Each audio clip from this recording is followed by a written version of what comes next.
What's up guys, and welcome to today's new video where I sit with a good friend of mine and business partner, Marc.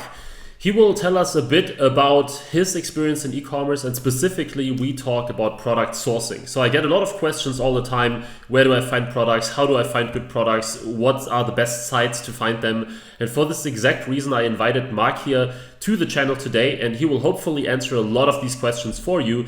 In the very end, we also talk a little bit about a nice service that he provides that I actually saw no one provide yet. So I really look forward for you to gain some good insights from this interview. And without any further ado, let's get started. Hi Marc, welcome to the channel. Hey Marco, thank you very much. It's a great pleasure to be here. And Sure. Yeah, to introduce myself a little bit, I'm basically like a random guy from Germany who started like all of these internet business things, I would say in 2013, maybe 2014, as more like a part-time job next to my studies. I studied business management, and yeah, like most people start, I did like Amazon FBA and eBay hustle. Basically we sold like insolvent goods, like if local shops or internet shops are going broke, then we bought the stuff and sold it then. I also had other projects which I did in the early phases, which was about affiliate projects, or also like Chrome extensions with cashback portals and things like that. But my main focus was always on e-commerce, and I had different shops from that point on. My most successful one was in the field of e-cigarettes and vaping, and yeah, that's what I basically did. Cool. So you've done a lot of things, but e-commerce is your main focus since basically the beginning. And when did you start exactly with e-commerce? Okay, after I did like the first steps in with Amazon FBA and eBay, I went more into like this online Shopify field. So I started to get my own products, like the e-cigarette products, with my own e-juice. It was mainly, let's say first it was still Amazon FBA, where I saw that there is a niche that people only sell single products like e-cigarettes, e-juice, and I made like these bundles all together, where there was also like an accu with it, so people did just need to buy those bundles to get into this vaping hobby. And that was, for instance, one of the things I did. I also had other products like aroma sticks, which you can stick into your nose, breathe, and they smelled quite funny sometimes. Right. Other things like gadget, matcha tea devices, portable coffee machines, and things like that. And to be honest, I sometimes source the products on AliExpress, Alibaba, but sometimes I went to Hong Kong by myself. And that's where I got my experience from. Okay, that sounds pretty cool. So you haven't just done one thing. I mean, I know some of these things, of course, already, but you haven't just sold one product or two. You have done all kinds of things. I assume that during your journey, during all these years, you probably found and saw a few things that are basically very easy to do wrong, right? Like there are many pitfalls out there you can fall into, many mistakes you can make. Do you see people like making the same set of mistakes all the time? What would you say are the like top mistakes you can make while like sourcing products, finding products, and so on?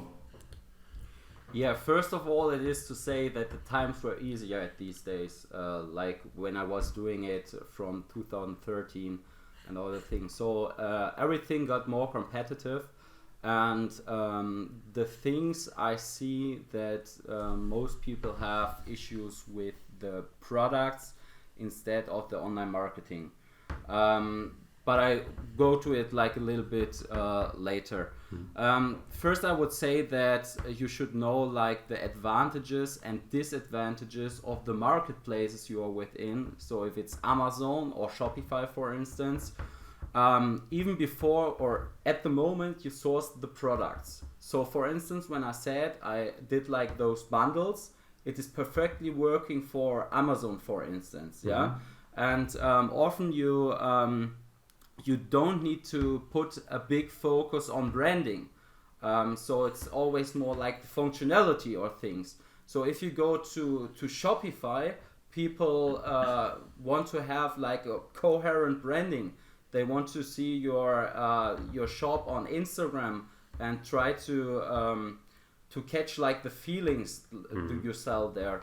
So if you source products, you definitely should know what are the advantages and disadvantages of the marketplace you sell or the online shop provider. Right. Yeah, you would agree. I think it's the thing you know from which I saw in your YouTube channels. Yeah. Right. Another point is that you need a clear strategy which distinguishes you from the competitors right from the beginning. And I think that most people make the mistake that they source their products, for instance, only on AliExpress, or they even go to Amazon and try to analyze the competitors, and they don't get a huge do you say in English, because I'm from Germany, distinguishment. The products are mainly the same. Yeah, you cannot really separate yourself from others. It's very difficult. They're all the same, and that's why you have so much competition and why things are so difficult then, right? If you just do the same thing and it's almost the exact same product, or it is the exact same. Yeah, sure. I think that's one of the main things which got very more and more important to me, which is also my service about, like the firstmoverscircle.com, where I say that you have a product cycle, and right at the beginning you have the best chance to be successful with your product. But if you wait until the product cycle went up and you're here at the top and you see that other people are successful with it and you jump onto this train, then the next thing which will happen is it goes down. So this is one of the most mistakes I see, that people jump on the train too late. But there are other things like like the product price strategy. I think, for instance, if you have your own Shopify store and you sell a few products there, which only costs you about €10 or something, and or US dollar, and people can get this product somewhere else on Amazon, eBay, or even locally offline, then they would not want to be charged shipping costs like $5-6 US more and things like that. So if you only have products which are too cheap, you should, even if this product is working and if the functions are good, you should not start to sell it with a new Shopify store which is only around this product. If you have it as an upsell or something, then it's fine. But people are sourcing their products wrong in the terms of their product price strategy. Got it. Yeah. I really like the part about actually being too late. Like I know that many of the people viewing this channel, for example, they do product research by checking Google Trends, right? They check, what's on trend, and then at this point though, you are already late, right? Because when there is a trend, it means it's going up already, so you are automatically late by definition, so to speak. And you say that's too late for many people, because the later you are, the more you have to invest in marketing, the more expensive everything gets. And you say that, of course, it's very difficult to be early, because how do you know when something is early? But that's exactly what you focus on, what you help people with, and so on, right? That's basically what you say people should really try to focus on, at least.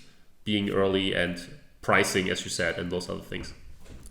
Yeah, sure, because people are still going to AliExpress, for example, and they think it's still like this Asian platform where they can source so different and unique products. Right. But it's the thing which everybody is doing at the moment, and it doesn't distinguish you from that. And if it's listed on the main page of AliExpress, then you're definitely too late.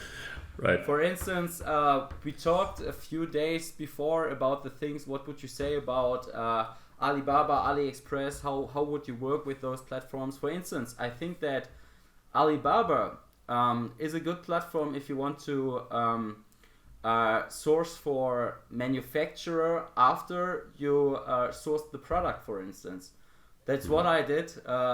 We have in Germany, we have like this Shark Tank television show, and I think it's you have it everywhere in the world. And the funny thing is, they introduced a product there which was about liquid screen protector for your phone. And I thought, even if it was like published weeks ago, I thought, whoa, it's a great product. And I saw like in the internet, there's only this one provider for it.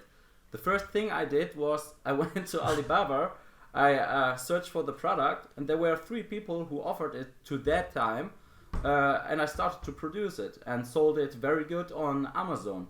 So it's a good way to go there if you know the product, if you know the keywords you have to type in and things, but not for sorting the products, I would say, because the products are very hidden. Like the new products are hidden somewhere on Alibaba, you would not find them. But if they are on the main page, you are lost.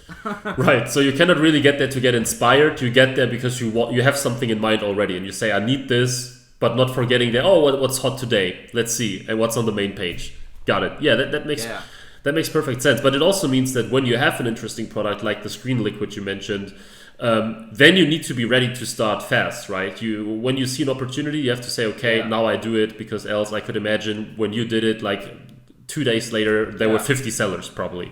Yeah, if you can remember those, like the massage pistols, this is a nice example I always tell people, because when I was in China or in Hong Kong and I was sourcing products there, I saw these products even in 2019. And when you see like the Google Trends charts, it was very low there. Like the trend was going up afterwards. And those are the products which you see on Alibaba, AliExpress, like in 2021 then. So if this is the point where it's too late, you need to have those products or the information about these products earlier. So, and that's the thing I'm doing right now. I'm focusing on getting those information as early as possible for my customers. Right, yeah, that's an excellent example. I have 2 clients selling these massage guns actually, and it's very, very competitive. And we have to be so good at marketing and invest so much. I can only imagine how much easier it was when you are like a few years earlier, right? When you saw them, I can only imagine how much better your business, how much easier it would be if you then started the whole game. That's a really good point, actually. That's I think people in general should follow your advice and focus more on trying to be early, trying to sell something unique, trying to get pricing right, than trying to catch up with marketing, which is very difficult to do. They can do that when everything is right, when they have the store, when they have the product. But coming back to the mistakes, that's a thing I also want to add. People do focus too much on the things they learn in those online courses. I mean, they are very good and you need them to get the basic knowledge, and even you need it if you are advanced. It's very important to use those people who are better than you, to watch the YouTube channels and things like that. But if you are new in this field, and if you focus or if you build a new store, you don't even know if your product is working at this point, and then you're starting with search engine optimization all the way along. Like you try to optimize your page the whole time. You don't even have the proof if your product works, or if it works, or if you do like the ad scaling because you saw someone who said, and then you need to scale your ads to be successful.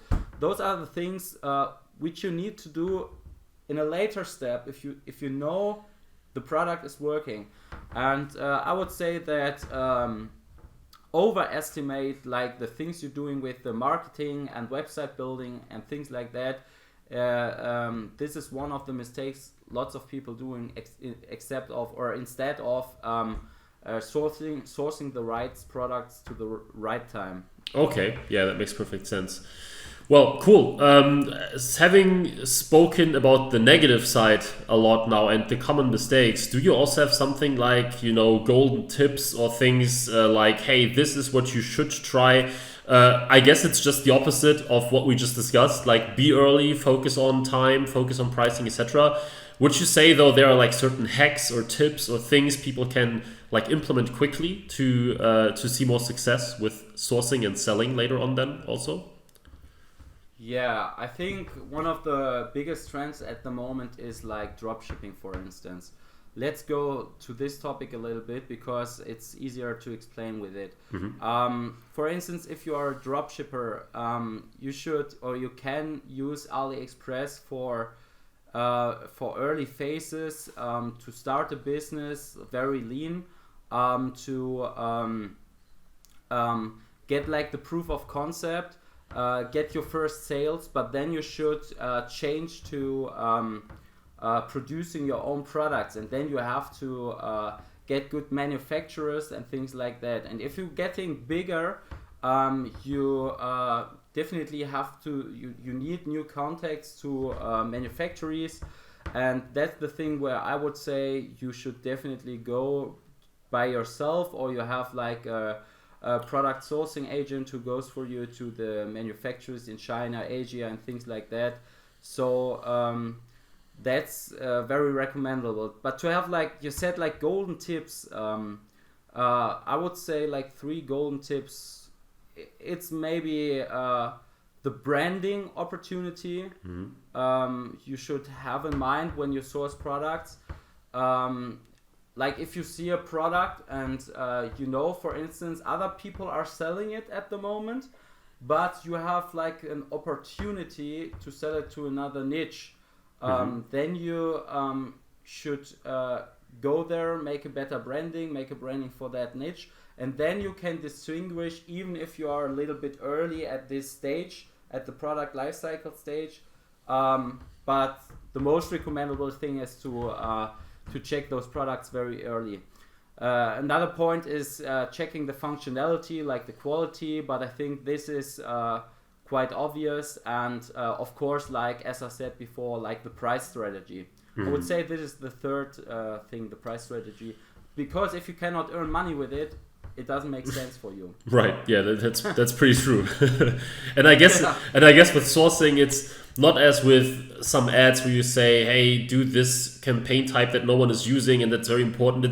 There are not that many quick, easy fixes, but it's rather about doing the right things for a longer period of time. As you said, maybe even going to China, to Hong Kong, whatever, and doing things that are quite difficult, but where you cannot just give this one quick tip, hey, visit this page and there are all the great products, right? Something like that doesn't exist in sourcing. Yeah. So that's not it's true. all the big, yeah. So, like last thing about AliExpress, I would say it's when you want to get to know like the e-commerce basics, then it's good, because you cannot do such a big mistake. You don't have the big investment. You go there, you search a few products, and then you try to make like your first steps without big marketing budget and things like that. This is if you want to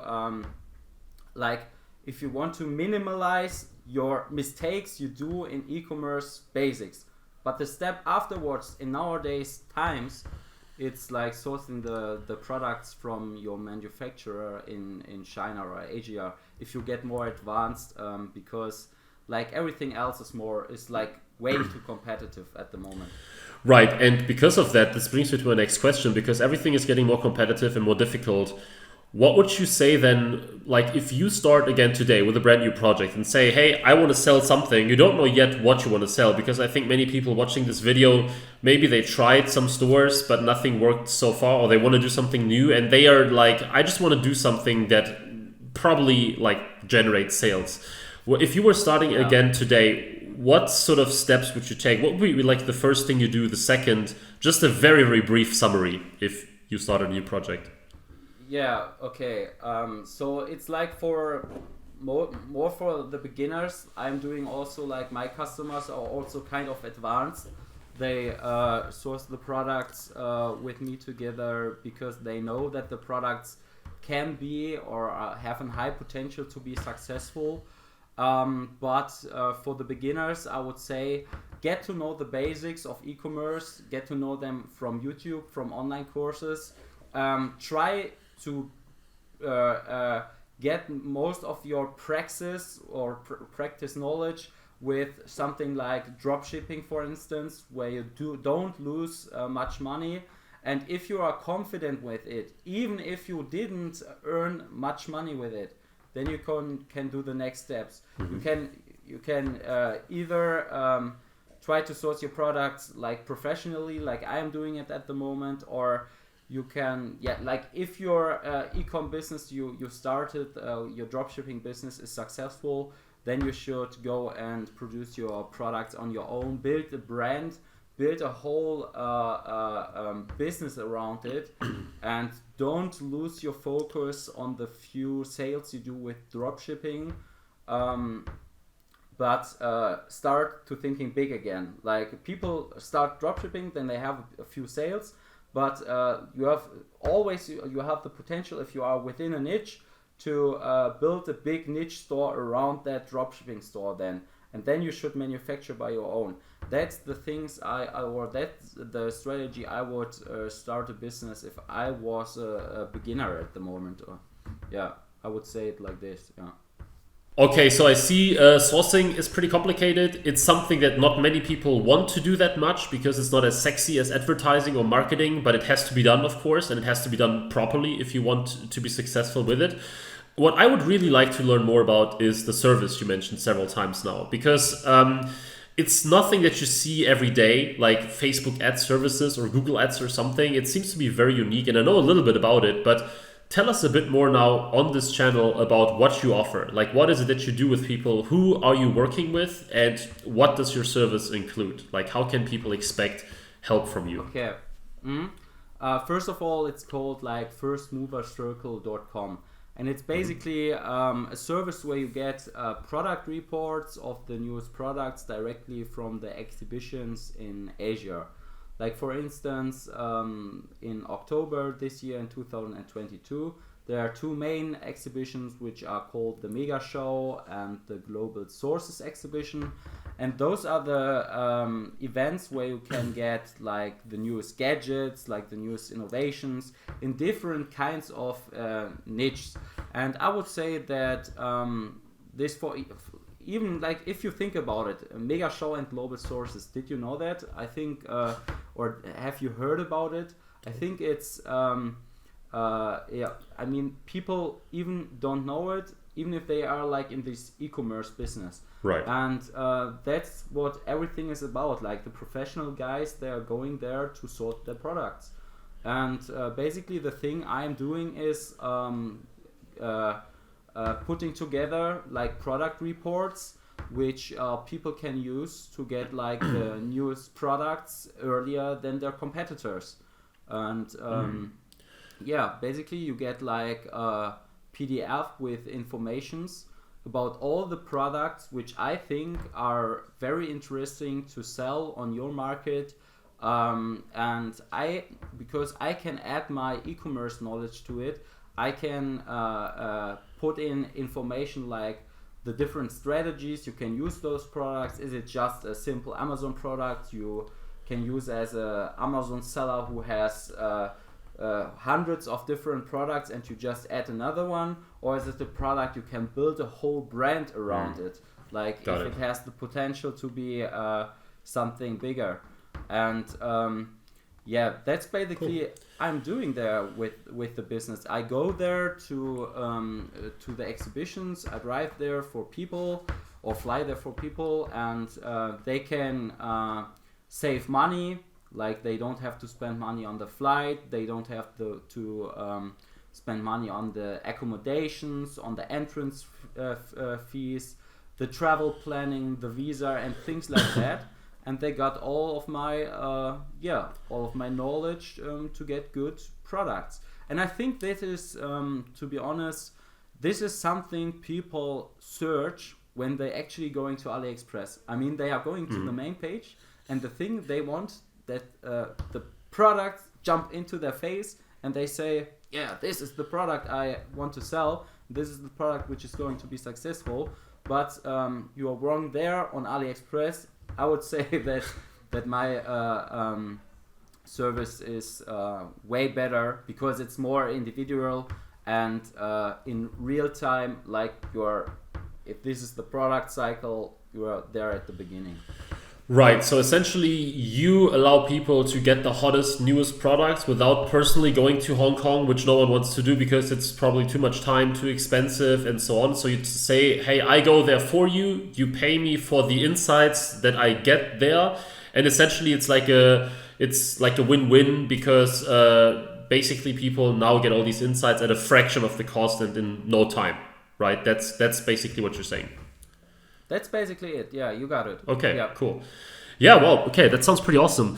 What does the process then look like, though? Because I assume that those trade shows, they don't happen like every day. They probably happen every week, every month, every quarter, whatever. So do you go there or do you plan to go there regularly? Is this a one-time service and then the next time people can book this, it's when there's the next trade show? Or how does this work? Yeah. I mean, exhibitions around products you can find like everywhere on the world, at every month, I would say. But it's still the fact, and that's why we are sorting the products on AliExpress and Alibaba, that the main hub for product sourcing is still in China. And that's why I decided to go to those exhibitions. And they are not every month. They are basically like twice a year. And I would offer those product reports twice a year then, and try to bundle it all together, because it doesn't make sense to go to single exhibitions where you go, for instance, on a wine exhibition or things like that, because it's too niche. Right. It's and people, especially if they are Amazon seller, they want to have a bigger product range, and only if there are a few opportunities to build a whole Shopify store around it, then you can go for it. But let's not become too niche, and that's why it's like twice a year only. Okay, but this means also that the tips and the sourcing ideas you give, they are never like super old. They are like 6 months old at most, right? If you buy, or how does it work? Okay, that's good that you say it. It's never like 6 months or something old. I mean, like I'm going to at the moment to the most important and the biggest exhibitions. So they are, for instance, in October, like at a time frame of 14 days. In that time frame, I'm visiting it. You get also a small content on Instagram, see me traveling there. And afterwards, like a few days afterwards, I directly send out those product reports. So they are very up to date. So it's like a few days, years old. And I would say, like from my information point of view, because I have been there, people will get those information 1 year later. Okay, got it. And this means that if I like visit your site and want to get your service like sometime after you have been to this exhibition, then I can still use some of the insights because I'm still very early. Because of course you're not going to exhibitions every week or so, but you go there, you get a lot of insights, and you can give it to people even if they like buy it. Let's say a month afterwards, they're still one of the earliest, right? Yeah. Let's say like it's like this. Like if you book one of the services, like one of the packages, I go there in October, and then you get like a few days later, you get those information. The things you're doing right now, you can use my information where I put together a few suppliers where you get the products. with the contact data of them, or you can even contact me if you're not sure about something.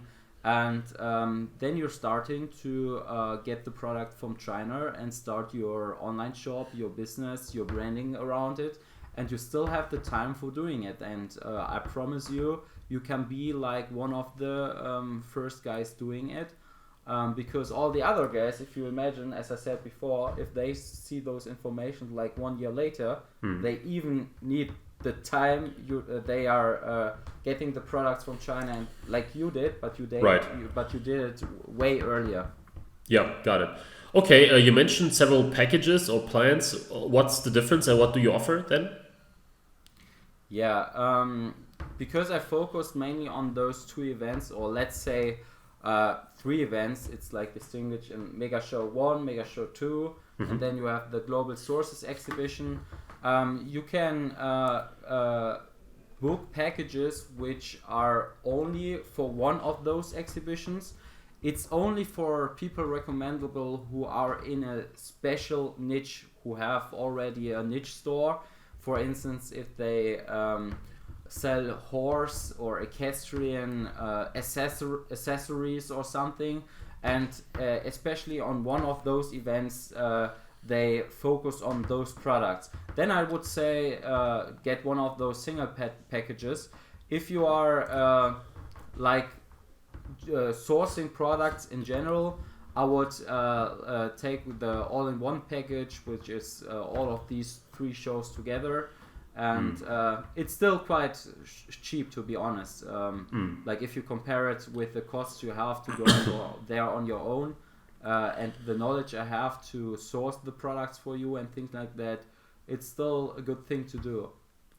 Right, I get it. Plus, you always have like a very small group of people who get access to this, right? Like, let's say you send out the report, you don't send it to 2 million people, and now all of them are competitors. That's it. It's just a small group, so you cannot really compete with, or you don't compete with like a small group. That's why I decided to call it First Movers Circle, because it's just a small circle of clients, of customers who have that knowledge, and yeah, it's something unique, individual, which not many people have access to it. Yeah, I mean, I've never heard of such a service, so that sounds pretty interesting. Would you then also, though, help with, further implementation? And you said you tell people or you guide people, hey, I would do this and that, I would build a brand, I would use it for FBA, whatever. So this means, because it's such a small group of people, you then also help them like making something of these products, like how to implement it and so on, or how does it work? Yeah. I know the point you mean. You mean like the afterwards, like the implementation. But yes. I also do like individual stuff. Like if you, for instance, have a niche store and you're sourcing especially like a few products, then you can contact me and say, hey, go there and sort those products for me, or have a little bit more focus on those products. That's not a big issue. But I also doing like the implementation, let's say consulting, where I help people to do those products, to do those projects, where I help them, or I refer them to good people, for instance you, if it's about a strategy for Google Ads, for instance. Got it. Okay, so very interesting. So people can either go with the package like all the other guys, or they can say, I want a bit more personal help, and they go a bit more specific, or they want you to specifically source for them, and then you do like a full one-on-one, and you really work for them on this trade show then, and say, okay, I do it just for you. I think that's pretty cool, because there are, I think, especially bigger brands who say, I want someone there for interesting new ideas. What I could imagine, though, is when you do all these things, like you find the hottest products, I think the first question people would probably ask is like, why don't you launch the products yourself? Like, why don't you do it yourself? I can already imagine why, but can you tell us something here? Like, why don't you go there and launch 500 products yourself? Yeah, I would say you need to know if you do like the projects where you start a whole brand around it. like the things which cost lots of time, then you cannot sell lots of products at the same time. Then you just focus on one or two projects because it's like kind of a DTC brand where you have all this Instagram thing you have to do, and it doesn't make sense for me to launch all of these projects next to each other. The thing which is the second point, like if you think about Amazon sellers in general, those people need a broader product range. But I am at the moment I am not selling products on my own on Amazon anymore. But it has to do something with the history I had with Amazon. Okay. To be honest, so right. I had a couple of problems with Amazon on my own. They tried to copy some of the products I had and things like that. And this is at the moment very far that I'm like in a conflict with them. Mm-hmm. And that's why I don't sell Amazon products on my own. But why not? It's still working. People need that knowledge. People need those informations to do it. And there are lots of Amazon sellers. And if you're one of those guys, Amazon sellers or Shopify people who want to have like a branded product around it, I would definitely recommend to check out the page. I'm offering that service. Cool. So how does this final report then kind of look like? So you mentioned you sent out reports, which from what I understood, is like the basic package, the basic version, getting a report. Do I get like an image with the product name plus where I can potentially find it, or is it too early to even buy it somewhere online yet? Or how does such a report look like roughly? Yeah, it's very individual because from some products you don't have that much information, and but you can imagine it's like the thing you said. You have an image, a description. I will describe the product a little bit. I will estimate in which phase you are. Are you very early? Are you very late? I will get you like supplier information.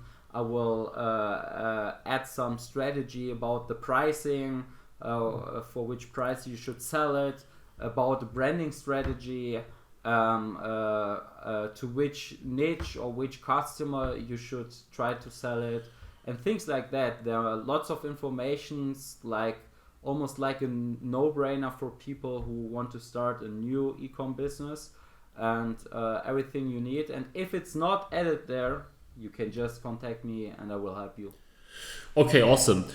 Speaking of contacting you, even before this, where can people find more about you? Like, do you have any content people can watch, something they can look at, your site? How can people interact with you? For this moment, I would go to firstmoverscircle.com.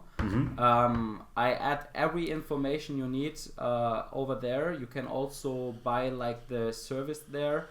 And then I'm playing not to do like a YouTube channel, because in most cases it's not allowed to go over those exhibitions and filming people there, because everything is so secretly there.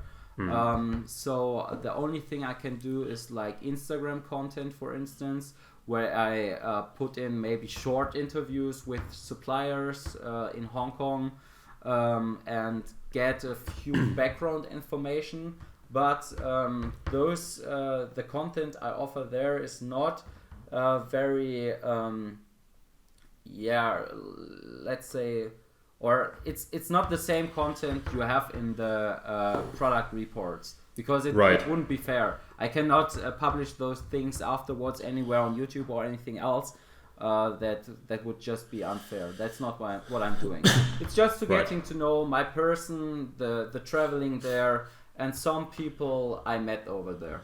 Right, so you don't do content marketing in the classical sense. Hey, here are 10 tips and here are 7 tips. It's rather learning more about you, how you do things, and if they want to like get an edge and want to really take it to the next level, they can get one of your services, and the other stuff you provide is more like behind the scenes and things like that. But people shouldn't expect like a tutorial every week or something like that, which I think isn't really doable. That's true. I mean, there are so many people at the moment who are doing YouTube channels or anything, and this is also getting more competitive. And if I go there and tell or use the keywords, these are the newest products you should launch in 2022, then I rank with all of those beginner people who say go to AliExpress, use the first 3 or 4 products, which is not working, obviously.